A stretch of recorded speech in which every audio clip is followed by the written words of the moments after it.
say your friend, right? He tweeted. Did you read his tweet? Yeah, I read his tweet. Okay, Yeah, he was very angry, right?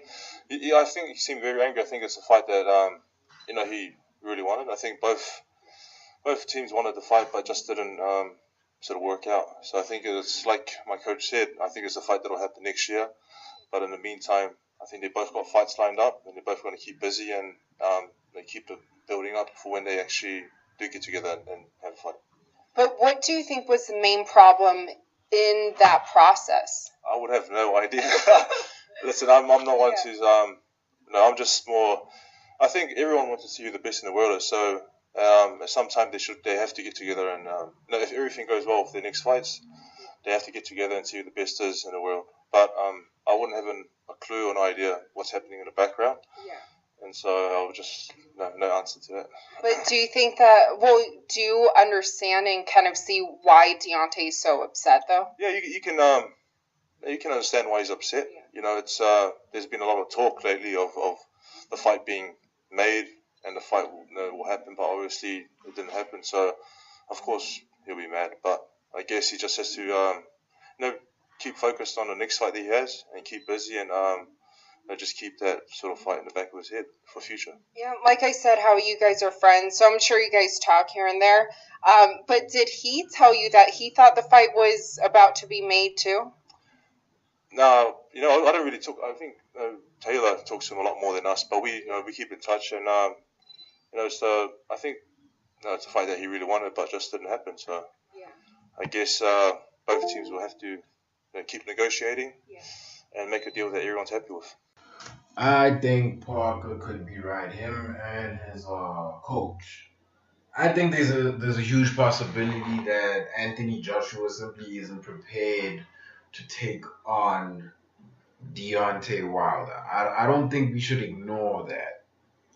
Now, let's assess every single fact we have. Eddie Hearn has been the mouthpiece behind Joshua, right? He's been playing his promoter card the way he should.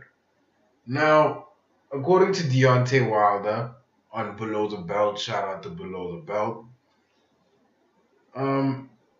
Eddie Hearn has been yanking his tail over the fee that he should get, right? Apparently, you're not supposed to get a flat fee for that kind of fight, and that is Deontay Wilder's ultimate beef with Eddie Hearn and the inconsistency of how they've handled the negotiation of this fight from the get-go, right? Completely agree with that. Now, what I want to know, why isn't Eddie Hearn pursuing this fight? Why is he telling us about what's his name? Povetkin, right? And to be honest, I guess my ear wasn't to the streets in boxing. Because if a guy like Kevin Barry has been saying for months now that fight isn't going to happen this year, clearly I'm out of the loop, but that's another conversation for another time. Why wouldn't Eddie Hearn pursue this fight? It seems like everything he's done has been straight from mouthpiece land, and that's great if you're a promoter, right?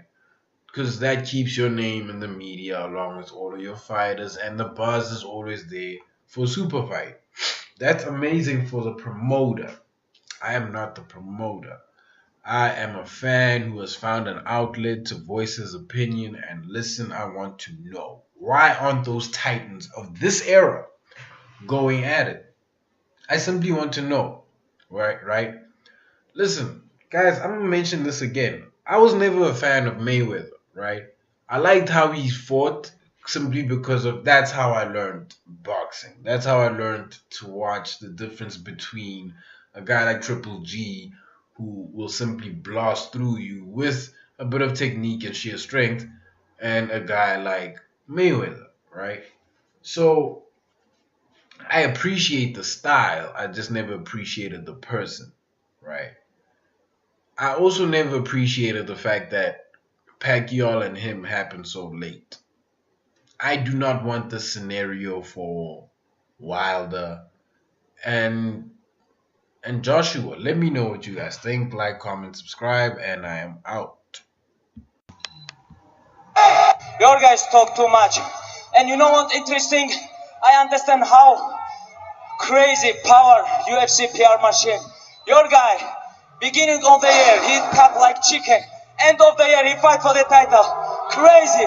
Hey, you know guys, this is true. This is not trash talking. Hey guys, Irish only 6 million. Russian 150 million. I wanna fight for your chicken because this is #1 easy fight in lightweight division.